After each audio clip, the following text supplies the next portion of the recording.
يا خدام الإمام الحسين سلام الله عليه، انتبهوا جزاكم الله خيرا. نحن يجمعنا كلنا حب الإمام الحسين، يعني هذه الجموع الغفيرة اللي جاي تخدم الإمام الحسين، أصحاب الهيئات، المواكب، الشعراء، الرواديد، الزوار، المشاية، هذه كلها عندها اتجاهات معينة. قد أنت تنتمي إلى جهة معينة، إلى موكب، إلى هيئة. أنا أنتمي كذلك إلى جهة، موكب، هيئة، عشيرة، ما أعرف شنو. ذولا كلهم يجمعهم حب الإمام الحسين، فما زال أكو قاسم مشترك يجمعنا اللي هو الإمام الحسين.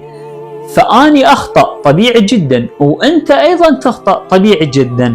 فإذا عندنا هيئة معينة مثلا خطأت، جابت السرادود خطأت، ما يصير أهل هذه الهيئة يقعدون بعد ما يكملون مجلسهم يحجون على ذولاك الهيئة، ذولاك الهيئة يحجون على هذا الموكب، هذا الموكب يحكي على ذاك الموكب، وهكذا. لا، ما يصير أعزائي، كرامة للإمام الحسين. ليش؟ لأن إحنا كلنا تحت خيمة الإمام الحسين. إحنا صحيح عندنا جهات وعندنا انتماءات وعندنا مواكب، لكن هي هالمواكب لمن تابعة؟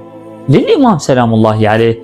فمن موكب يحتاج قضية معينة إحنا مو نسقطه، بالعكس إحنا نروح، يجوز يحتاج سماعات. أنت عندك موكب، إذا أنت تحب الإمام الحسين تاخذ سماعاتك تنطيهن ذاك أبو الهيئة. ليش؟ لأن هذا جاي يخدم الحسين. إذا همك خدمة الحسين هذا يخدم الحسين. مثال يصير معونة بيناتنا، تكاتف، محبة، ألفة، ماكو داعي. هو الغاية من المجالس ومن الخدمة ومن اللطم شنو؟ الناس يجتمعون على طاعة الله وطاعة رسوله.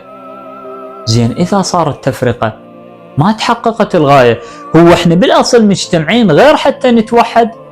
ما نتخذ المجالس والمواكب موضع للتفرقة. لا أيها الأحبة، لا يجوز ذلك مطلقا، ولا سيما وأننا ننتمي للحسين الذي وحد العالم، فكيف لا يوحد شيعته؟